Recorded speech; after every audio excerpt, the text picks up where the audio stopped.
I had one heck of an eventful Costco run yesterday. Fate just put me, this is the most bizarre thing. So here I am with my husband doing one of the things we love the very most, going to Costco together as a unit on a Sunday. Getting bulk toilet paper, what else did we get yesterday? Bulk coffee. Man, got some of that good, the side-by-side that's like meatloaf and mashed potatoes for Mike. I might eat some of the mashed potatoes. We were having a great time.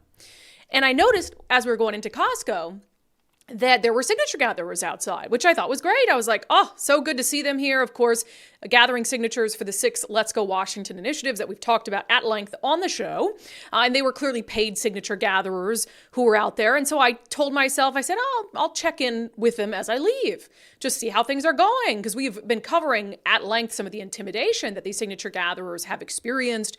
You now have that being supported by the state Democratic Party, by the ACLU, these hotlines encouraging people to report their locations so they can send their minions out to try to disrupt democracy. So anyway, Mike and I, we spend too much money at Costco per the usual.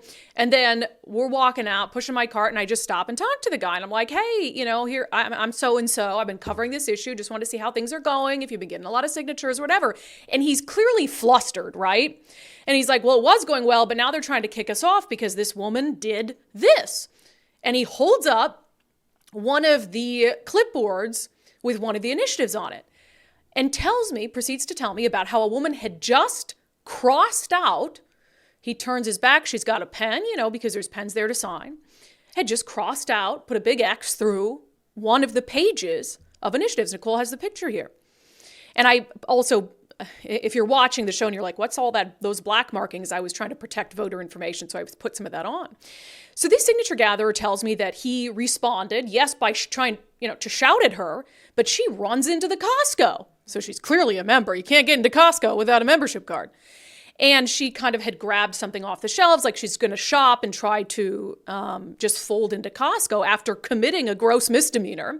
And he snapped some pictures of her. I have a closer up look at just the page. There were 8 signatures on it. I mean, she just put, allegedly, this X through it. Now, I think that page can still be used, but to me, that's no different than someone ripping in half 8 ballots.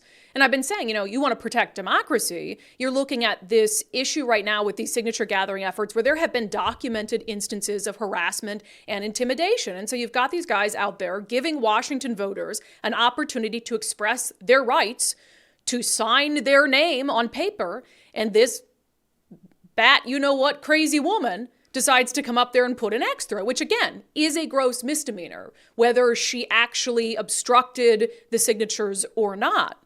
So she, as I said, goes into Costco trying to just kind of fold in like nothing happened. And the signature gatherer follows her and is taking more pictures. So she goes in there and she hides behind a Costco employee just so she can avoid the shame of being on camera. So what does Costco do? Well, they call the police. And you might think, well, who'd they call the police on? Who'd they call the Issaquah Police Department on? I mean, in my mind, you would call it on the person who just committed a gross misdemeanor. But no, Costco called the police on the signature gatherers.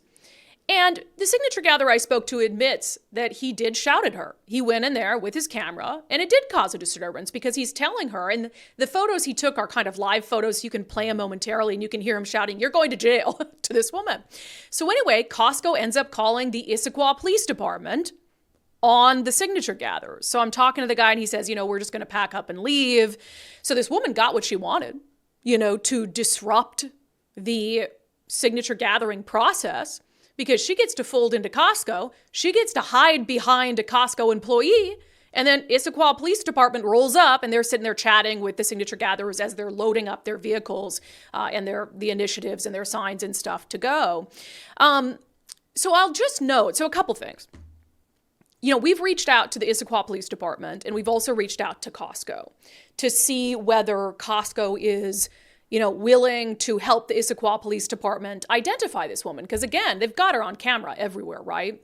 And she committed a gross misdemeanor. This is the worst example we've seen yet of some of the efforts to disrupt the initiative gathering process. And I mean, I just happened to be there. What are the chances that at that Costco, at that moment, some people on Twitter are like, Brandi just is making this up. She paid that woman to go. And I'm like, okay, I don't have that kind of time in my life, right? So anyway, before I get to what I'm sure is a question a lot of you have, which is, well, doesn't Costco have a right to kick these signature gatherers off? I will say that our viewers, it seems, Nicole, have identified the woman. We put out a call on social media yesterday, basically saying, hey, someone knows this chick. Can you pull back up that first picture of her? I mean, she's got this tie-dye sweatshirt on. She's got very highlighter blue shoes. And I'm like, somebody knows this lady. And there's obviously evidence that she has committed a crime. So let's identify her. So we get a bunch of emails, not only telling us her first name and her last name, but giving us her address. Now, I'll say this. I have passed along that information to Let's Go Washington because I spoke with Brian Haywood. Actually, I was calling him while this is happening to try to see, are they going to try to file a police report or something like that? And they are. He's encouraging the signature gatherers to file a police report.